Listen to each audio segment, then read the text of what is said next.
This is a Fanttik X9 Pro air inflator. This thing could not be any easier to use. So to turn it on, you just open that, you pull it off. This actually screws right onto the Schrader valve, so you don't have to stand there and wait for this thing to pump up. It's very intuitive. First off, it has a light, okay? So it's got a button that actually has a light on it, so you know exactly what it's a light, you know, that it's supposed to be a light. Then it has the settings here. So if I click through the settings, you'll see that it's going through different settings. So ball, car, motorcycle. So if you have different things, bike, and so on.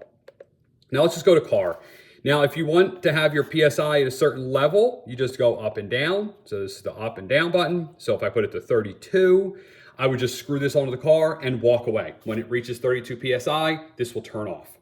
It's USB-C chargeable. Okay, so it has a USB-C right there. And the party trick here is that it has all these like ball, needle, and all these different adapters hidden down here at the bottom, which is really nice. These are things that you always lose. And they probably, you know, hopefully your kids don't open it up and don't put it back. But I really like it. You know, and what this is really good for is definitely in the winter time when the tire pressure goes down and you have to go out there and add air.